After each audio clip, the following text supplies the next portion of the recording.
Live. Okay. And Alex, go ahead and hit the intro.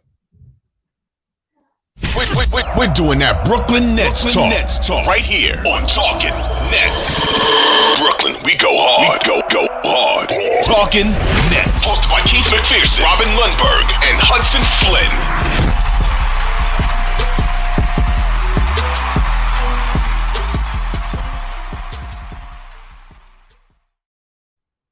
Yes, sir. Welcome back to Talking Nets, episode 179. Looking good, feeling fine. And today we found some time. Robin Lundberg, what's up, bro? What's good, man? That's about the happiest I think I've seen you. Maybe not in life. Well, maybe in life. That On might this be show, the happiest I've seen you in life. On this show in a long time, because there's a lot of good things to talk about, and it's just refreshing to come in with the never know Nets actually being consistent, actually winning games. Jacques Vaughn is actually an NBA head coach, a basketball mind that knows how to call timeouts, strategize, and get his team in the best position to win. KD is an MVP candidate. He is what we thought he was. He wanted to leave, but he stayed. And you know what? Kyrie Irving, since the Nets have been back, he's been ridiculous. The Nets have been winning. They're much better with Kyrie Irving. And we're finally getting, hold on. 7, 11, like we thought we would get. It took 4 years, 3 years, whatever it's been. But this is what we thought we'd have all along. I'm just excited about it. Watching these games, like they had 3 nights off. That's a long time in the NBA to not have a game. It was almost like they had the week off. And Friday night, going into the game, it was like an event. It was like, all right, they're back on the floor. They're on the road. I was excited for it. They didn't really come out hot, but the way that game ended, we'll talk about it, fire. And then they have another night off. And then Sunday, ridiculous NFL slate. And I took the time at 6 o'clock to say, hold on, Nets are coming on. Let me add them to my PIP picture-in-picture. That game started off corny, trash. They're about to get embarrassed. This is going to be a letdown. Boy, was I wrong. Some ridiculous things happened in that game. So as a Nets fan, I'm super pumped. I'm super excited for Talking Nets. Robin Lundberg, I know you're feeling better. I asked you how you were doing last episode. You said you were feeling a little sick. But thanks for joining us. Tell us how you feel for real. No, I feel good. And yeah, you're right to feel good about the Nets. You mentioned 7-Eleven. You held up the hats there for a second. It might not be scary hours anymore, but 7-Eleven open at all hours. And I think this is amongst the best stretch, if not the best stretch, those two have had since they came to the Nets. Not only in the way that they're playing individually, but the way that the team is playing, the vibes around the team. Kevin Durant, that third quarter last night was just ridiculous. And I've said it a few times this year, but the whole trade request and all the hysteria and everything that went on, as far as KD goes, it's made me appreciate the fact that he's on the Nets more. The fact that one of the all-time great players in NBA history is on the Nets, it's more appreciative after all that went down. And then Kyrie, credit to him, man. I mean, Kyrie, I think he mentioned that he's up there amongst the big men when it comes to block shots in the NBA. Well, he's playing D. And then as far as that shot on Friday night, that was basketball pornography. I mean, the game winner on Friday night was as crisp and immaculate a shot you'll see. It looked like he was wide open because he got himself wide open, right? Like Van Vliet's on him, and he hits the crossover into the step back, into the three, cash, all in one motion, basketball poetry. So, I mean, I've always said Kyrie is the most skilled player perhaps that's ever walked the face of the earth, the face of the flat earth. No, I don't need to get a pot shot in that. But Kyrie, I've always said that about Kyrie. I mean, he's frustrated the hell out of me. He's probably made me say stupid stuff as a result of frustration, but I've never said his game wasn't silly. And you saw that on display on Friday. And then again, and then, there's other stuff, Keith, that I think is important when you talk about coaching, because you talked about Jacques Vaughn. One of that is the structure, right? James Harden did his whole little crybaby thing where where he was saying, well, who's the quitter now? Like I didn't quit. Or if KD asked out, well, KD's leading the league in minutes, dude, and you're on another team. But, he said something about Don't get me started on that little. I didn't talk about that, but we have to talk about that now. Yes, go ahead. He said a lack of structure, right? Well, I think Jacques Vaughn has provided structure. I think he's also provided, in that sense, a voice for Kyrie, who may have needed that at times. Like, yo, you got to play within the offense here, or we're gonna call a timeout so that we can run the right play here rather than freestyling it. But when the time is right, the ball's going to be in your hands because we trust you in what you're able to do. And then there's lineup stuff. I don't know how many times I've mentioned it that the Nets had all these little guards. Well, guess what? They're not all playing anymore. Cam Thomas not playing. Seth Curry barely playing. Patty Mills not playing. So just that those personnel switches change the dynamics of the roster too. Because all this talk about trades, I don't know how many, pieces this team actually needs. They're deep. I mean, everybody that plays for them is good. Yeah, so let's go back a little bit. A few things, man. First off, Alex, make Gerard Takiwa's statement at 4:30 bigger. His comment in the chat. Let's talk about this. Gerard says, I remember y'all wanted to trade Kyrie, and I mentioned without Kyrie, we have no KD and our team be garbage. Wait a minute. Don't lump everybody in, and don't say what we said. You can go back on YouTube. You can go back on podcasts and get all of the conversations. Never once did I say we should trade Kyrie. I laughed and said, where do you trade him to? Who's taking him on? It's the last year of 7-11. We assume, right? You don't assume that Kyrie's getting a contract extension or getting a new deal. Maybe a championship can change that. I'm starting to dream. And that's all you can do as a fan. You dreamed and hoped of this team focusing and locking in and not having distractions. The way this season started with distractions, it was toxic. And that makes you think of the worst case scenarios, not the dream. You start thinking about this thing getting blown up. I think every Nets fan thought about blow it up from this summer to now. I think every Nets fan was disappointed in Kyrie again, putting the team in a place where it's like, hey, this has nothing to do with basketball, and now we don't have you. But now that Kyrie has been back, the Nets are 11-3 with Kyrie. I never thought they'd be better without Kyrie because he's one of the best players we've ever seen. He should be in the NBA top 75. Every time he does something ridiculous, I tweet or at NBA on Instagram, and I'm like, hey, put him in the top 65 because what we're watching is special. And you know that. And now it seems like Kyrie is just bought into the game. And you don't see him necessarily looking for the attention on Twitter, Instagram. He's still posting his things, doing his things, but he's locked in on the game. The team is locked in. The structure you talked about with Jacques Vaughn, the structure is preparation, planning, the schedule these guys have, and the respect that they have for Jacques Vaughn, a former Brooklyn Net, a former NBA player with years of coaching experience, not a new coach. He's already been the interim head coach for the Nets. Now he gets to be the Nets head coach. I'm glad they didn't add more controversy and more nonsense to this with Ime Udoka, because could they potentially be winning right now with Ime Udoka if they brought him from Boston and fought all that? Yeah, but then there would be a dark cloud hanging over this. There is no dark cloud hanging over the Nets right now. They are winning games, and it's like they're winning every night, and they're finding ways to win. So let me see what I have here.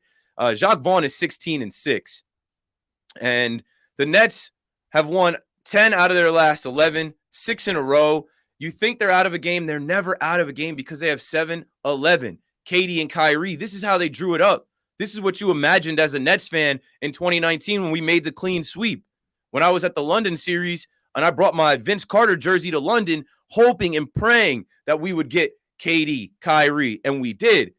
It's been turmoil. It's been up and down, and I don't have to go through it, but you guys know the first year KD didn't play. Kyrie played a little bit. Then we go into the NBA bubble. None of them are there.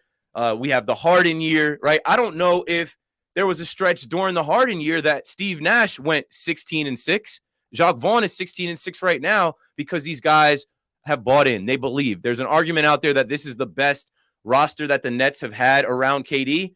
I said that early. I said that very early, that this is the best roster that KD has had since he's been in Brooklyn. And I hope that they are able to get past the second round And then maybe that convinces him to stay and keep building and put more pieces around him. And maybe, I'm putting it out there, maybe if they win and we move forward, there is a chance that Kyrie comes back because he's planted in New Jersey. His family's in New Jersey. He's got 3 little kids. He's bought property out there. He doesn't want to go play in, I don't know, Sacramento or something for the Kings, but there's just some differences in the organization. And it was good to see Joe Tsai actually put out a tweet saying skills as Kyrie is doing this thing. It's like, yeah, acknowledge this man as a part of your team and a big part of helping your team win. We are starting to move away from the nonsense. And anybody that wants to play the game of, oh, well, you said this about Kyrie, none of that shit matters. Like, what matters is the Nets are doing what they're supposed to do, what we've wanted them to do.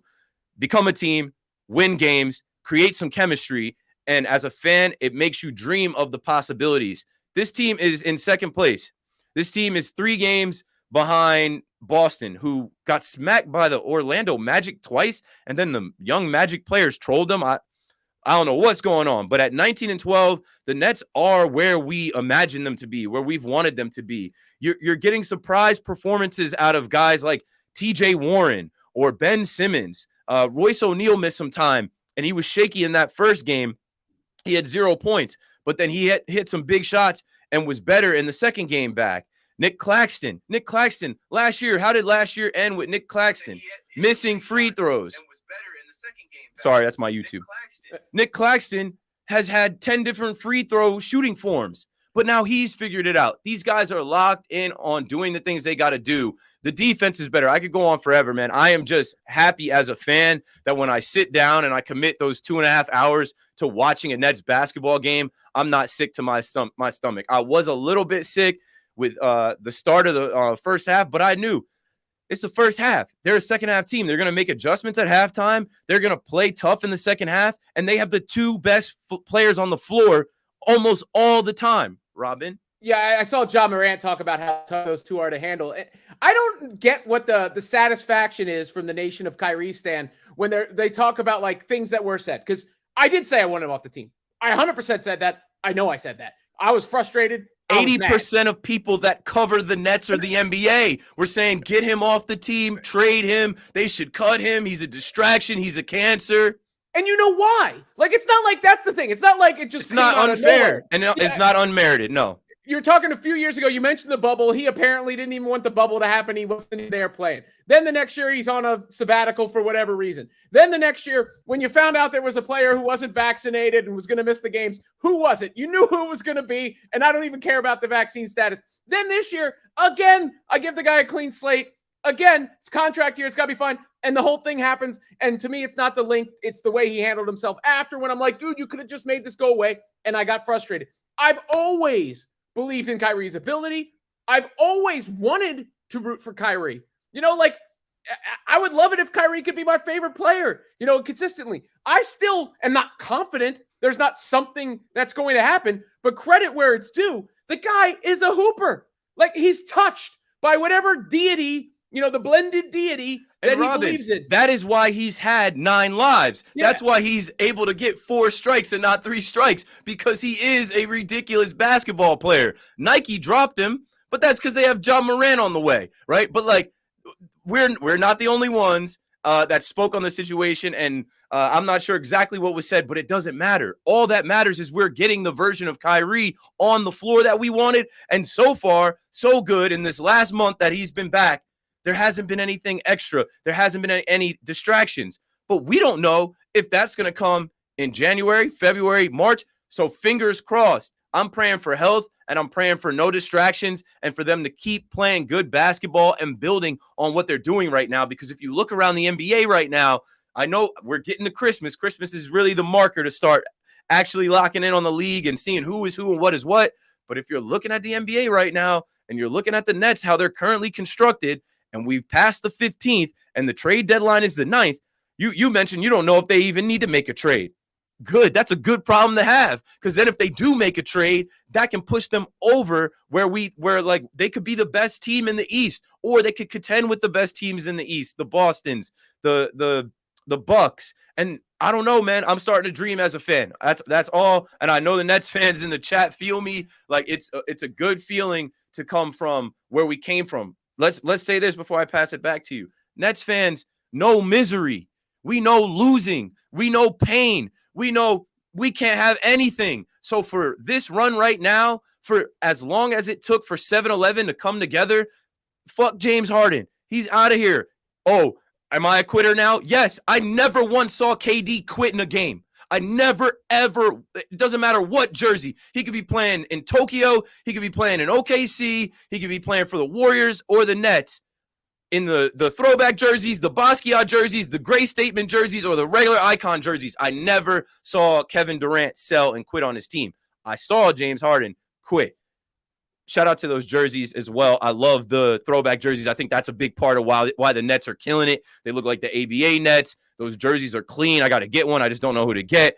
I'll probably get a Watanabe. And also, shout out to the Nets, man. They're working. They're doing things like they sent me this basketball. They sent me a shirt. I'm like, yo, look at the Nets like reaching out to the fans to be like, hey, we know what you guys have been through, and you've stuck with us, and you keep showing up, and you keep repping the Nets. Thank you for being a fan. They sent me a nice Basquiat shirt and this basketball, and I got it Friday before the game. So it was just like the perfect timing to go into that game, watch that game, and then Sunday watch the next game. And I'm like, yes, I'm happy right now as a New Jersey Nets fan, the young me that decided to root for the Nets and wear my Jason Kidd jersey on picture day in 2003. Like, fast forward to now, this is what it was supposed to look like. Yeah, James Harden quit on back-to-back teams, by the way. But as far as Harden goes, I always gave him credit for playing through the hamstring. But then, he flushed all that down the toilet, and he just sounded like he was crying and looking for excuses and other people to blame because everybody was upset with KD. I can't wait till we see them. I can't wait. I mean, Embiid is out there doing his thing, MVP, but KD is up there for MVP well. I'm not worried about them. Me either. I don't trust Embiid's play style in the playoffs either. If you were like telling me a tandem that I would have less confidence in than Embiid and Harden in the clutch, I can't think of one. But what's funny about the Nets is they've kind of snuck up on everybody. And I guess it does show you the way that people like to cover them, right? And what sells and whatnot, because I don't know, crickets. I don't hear anybody talking about how good the Nets look or anything like that. And if they win a game, of course, they're supposed to beat a team like that, but all the hyenas would be out had they lost to the Pistons. All the hyenas would be out had they lost to the Raptors, or if they were on some sort of losing streak. Now, before we get too far, I think that the Nets need to pass one of those measuring stick tests, right? Like play the Bucks, beat the Bucks, something like that. One of those games, and then all bets are off. Because there's no reason to believe since Jacques Vaughn took over, since Kyrie came back, since Watanabe and Simmons returned to the lineup regularly and the rotation is whole, there is no reason to say, objectively speaking, that this isn't one of the, say, 5 best teams in the NBA, right? Like that's what they look like. That's what the statistics say when you measure offensive efficiency, defensive efficiency. That's what your eyeballs tell you when you say who has the most dangerous guys when it comes down to the fourth quarter. That's what, the size on the court tells you now when you've got the length of Claxton with the length of Simmons, with the length of Watanabe, with the length of Durant, up and down the lineup. I mean, there's small little tweaks that can be made. Maybe there's one more tweak to the rotation that can be made. But right now, this looks like a bona fide NBA team that has a chance to be mixing it up with the best teams in the league come the playoffs, including the Bucks, including the Celtics, including whoever you want to name. I want to see them pass one of those measuring stick tests, but we're getting there. And this looks like a higher IQ team now, right? Under Nash, it was like, the math wasn't mathing. It wasn't coming together. It wasn't adding up right. And we already have seen the Nets learn from their own mistakes. I love that KD said, I knew they were going to trap me. Kyrie's been hot, right? Kyrie has turned into Kobe in the fourth. You know he loves Kobe, Mamba mentality, and I know y'all remember Kobe in the fourth. Kobe will tell the opposing team at the end of the third in a tie game, you done good. It's over. Kyrie in the fourth quarter, this guy has been locked in. He leads the league in scoring. He's scoring 8.3. It might as well be 15. It feels like that. They knew to go to Kyrie. Kyrie and Fred have been going at it all night, and Fred was cooking. I mean, they were live up there. We the North, Toronto, their fans were behind them. I mean, I watched that game on League Pass. They were turned up. They thought they were going to win that game, and the Nets snatched it from them. And the way they did it was not going to KD, right? Who's going to take the last shot? We've heard that forever. Who's going to take the last shot? And I think for a long time it was KD, because there were times where he was without Kyrie and there was no other options. Or we see Bruce Brown taking the last shot and we're like, what the? He's not supposed to have the ball in his hands. Man, having the option to get the ball to Kyrie, and like you said, that was basketball porn. Someone tried to call WFAN and say that Kyrie walked. So then I went back and watched it. I'm like, nah, that's not a walk. And then the guy clearly didn't know what he was talking about. He was like, oh, it was a Euro step. I'm like, you don't know what a Euro step is if you think that was a Euro step. That was clean. Maybe a little push, but they're not going to call that in the NBA. He beat Fred to the spot, pulled back on him, got his feet behind the line, drained the three, put the guns away, and that was a big win for the Nets. And then going into this Pistons game, you expect a little bit of a letdown, right? Big game. The Nets win against Toronto 119-116. Then they go on to, a Sunday Detroit Pistons atmosphere. The Nets historically have not played that great in Little Caesars Arena. If you go back to some of the last years, that's where the Nets just like they can't get it together. And that's what it looked like to start this game. When I'm watching the game Sunday, I'm watching NFL, and it's like first quarter, Detroit 35, Nets 21. I'm like, okay, they started slow again. Back-to-back games, they started slow. A difference with this Nets team this season under Jacques Vaughn is that they've been starting fast. Second quarter, 36-33. So the Nets pick it up a little bit, but the Pistons are still in control. Second quarter. The third quarter is the Nets' best quarter, and then they finish the job in the fourth quarter. Third quarter, they come out and outscore them 44-25. Kevin Durant had 26 points in the third quarter. This dude had 9 points in 50 seconds, 11 points in 1 minute. Like, that is basketball god level. Like, and people question that man when he says he's a god. People question that man when he talks like that on Twitter. Him and he called Kyrie a god. Like, what they do on the floor in front of 18,000 people every night is god level basketball. And the Brooklyn Nets have both of them on their team. I'm praying for health. I'm praying for no distractions. I'm praying for peace inside the organization, all the turmoil, all the nonsense. And right now, your Brooklyn Nets are in second place. They're 19-12. They've won 6 in a row. They've won 10 out of their last 11. And when you look at the schedule coming up, just like Robin said, right, now we need some wins against teams like, I know Steph isn't playing, but still beating the Warriors, that's a big game. That's important. We're coming back home. The Nets will be back in Brooklyn for the Warriors game. I'm sure it'll be sold out because people probably bought tickets thinking they were going to see Steph. Got to beat them. And then Friday night live in Brooklyn, the Bucks, Giannis. Everybody hates Giannis. Well, that's just me. But Giannis comes to town. You got to beat the Bucks. They've been a nemesis. And then you keep rolling Monday against the Cavs right after Christmas. You got the Hawks. Like, this is a little 4-game test for the Nets. If they can keep winning through these games or only drop one of these games, the future is bright. And when I'm talking about the future, I'm talking about this season right now, because there is no tomorrow with this team. We don't know if they'll be together next year. KD, Kyrie, 7-11 in Brooklyn. It has finally started to actually look like we wanted it to look. The team around them, the depth around them, the roster around them is doing their thing. And like I said, I'm a Nets fan. You guys know I've been a Nets fan. I've been through all the different eras in the last 20 years with this team. And I finally feel like they have the superstars. The superstars have the role players around them. They have a coach. And I trust them in any situation against any team. Yeah, I mean, one of the indicators of that is I live bet the Nets yesterday. At what point?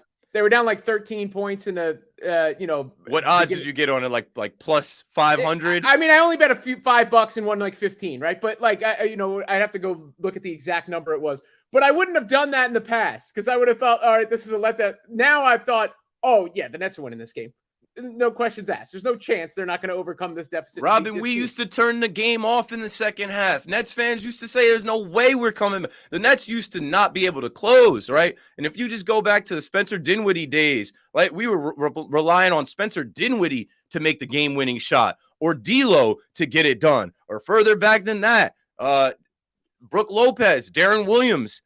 if it wasn't for ISO Joe, if it wasn't for Joe Cool, we probably lose a lot of those games. For so long, I've been a Nets fan where you get into the second part of the game and you know they're cooked and they lose. You don't even have to watch. Now, if you're a Nets fan, you better be watching. The game starts after halftime. They're ridiculous in the third and they close it out in the fourth. It's a good time. I don't know what this comment is. Jared Williams says, sorry if this isn't Nets related, but Bill Belichick just retired. I got to see if that's actually true, because I'm going to have to go to my real job if that's actually true. I don't think it's true. Well, I have to go to my real job after that, and I'm going to lead if that's a real story. I can't imagine. I don't think he's retiring when they're in the playoff hunt. And I'm looking, I don't see anything. I know yesterday was a rough loss. Ava writes in, the big question mark to truly unlocking this team is still Ben Simmons. How are we feeling about where he is, and can he get back to 2020, Ben? Half that won't do. We want to chip. I am happy with Ben's progression. By the way, the Belichick thing, not true. I'm happy with Ben's progression. He's on a minutes limit right now. You still do have some concerns, I think, when it gets to lockdown time and whether his inability to create for himself is going to be a problem. But overall, he started to take some of those shots, started to go to the rack, started to take that little baby hook shot that he takes. And I think the most important thing that he brings to the Nets is pace. He paces them. He pushes the pace more than any other player that they got in the roster, which actually leads to a lot of good looks in transition, whether that's setting up somebody like Watanabe in the corner or coming up the court real quick into a dribble handoff, which sets a screen for KD or Kyrie. So I like the steps we're seeing from Ben Simmons. I hope he could continue to progress on that level. Robin, they're getting 32 minutes out of Ben Simmons. I'll take it. That's 32 minutes in the Pistons game. Then they're getting 25 minutes out of him 25 minutes in the Pistons game, 32 in the Raptors game. We don't need him to be a scorer. We need him to be aggressive and at least put the threat of him trying to score out there.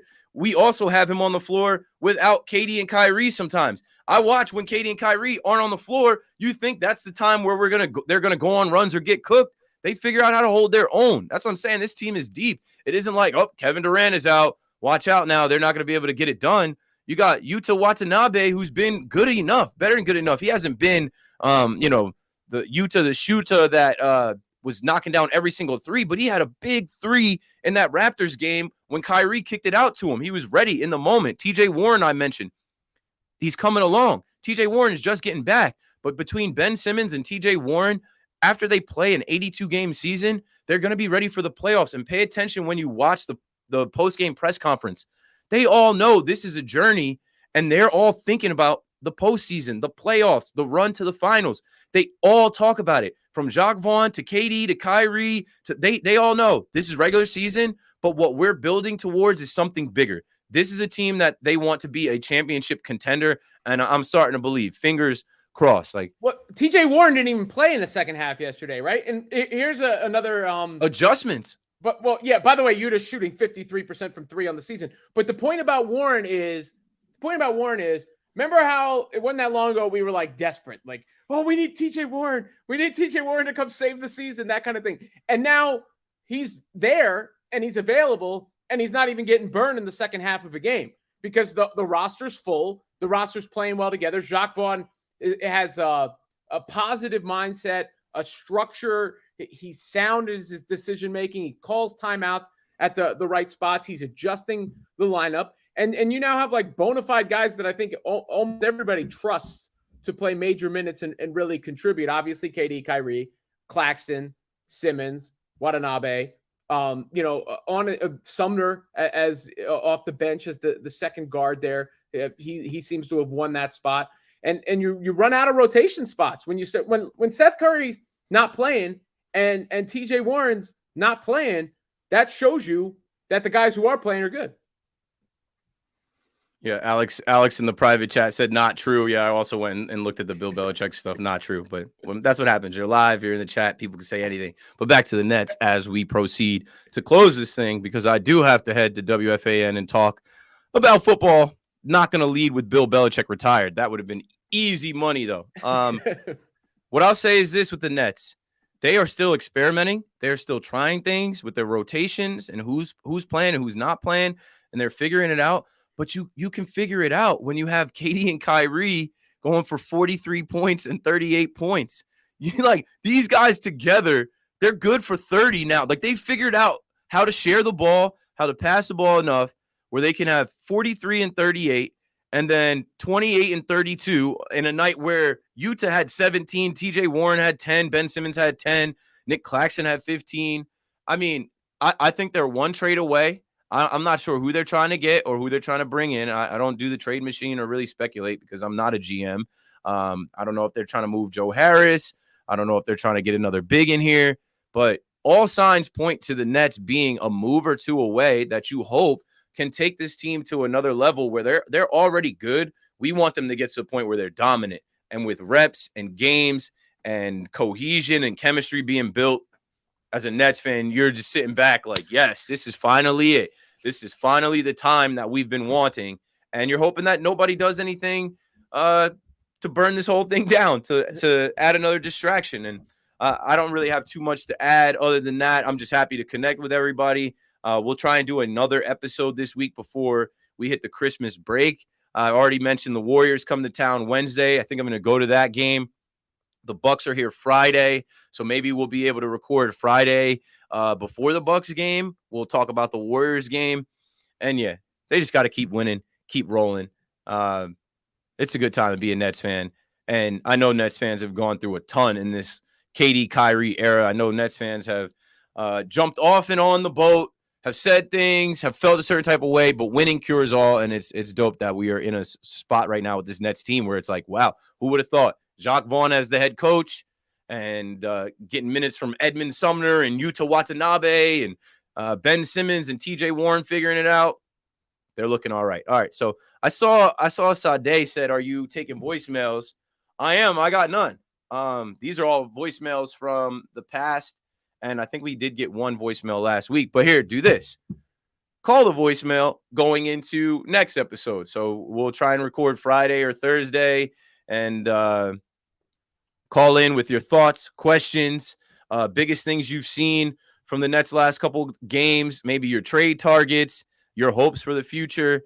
And we'll be back later in the week to talk about the Nets against the Warriors and any new developments that come our way. Anybody else in the chat? I'm looking at the chat right now. Shout out to everybody in the chat. Appreciate you guys. Even if you guys throw something up and we call it out, we do that to add to the show, right? Because there's a whole podcast of listeners that can't see the chat. There's a lot of people that were subscribed to Talking Nets and listen to Talking Nets podcast, and they were doing that years before we built the YouTube channel up. So we try to, give them some context to what you guys are talking about. All right, cool. I think that's about it. I got to head to the city and get on air WFAN in 90 minutes.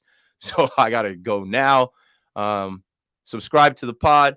Make sure you follow us on Twitter, Instagram, Facebook, Twitch. I know there might be one or two people watching on Twitch now.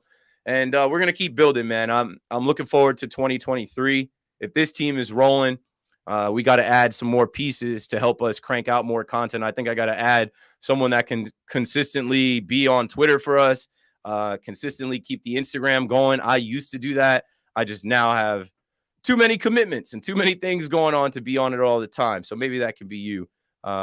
Appreciate you guys again. Robin, anything that you'd like to add to wrap up episode 179, 179 episodes on the way to 200? Nah, man. Like I said, I'm not overly concerned with personnel. To me, it's about health, health of body, health of mind, health of spirit. That goes for all of us, and it goes for the Brooklyn Nets. Yeah, as well. Everybody's sick in New York. I'm trying to dodge that. All right, folks. You know how this ends. Positive energy, positive vibes. The Nets are winning games. They're 16-6 under Jacques Vaughn. They've won 10 out of their last 11. That's 6 in a row, looking for 7 in a row. When they come back home to Brooklyn, I'll see you at BC. And you know what the fans will be saying all around the bowl, especially coming from the brigade. Shout out to the block. Let's go, Nets. Let's go, Nets. Nets. Brooklyn.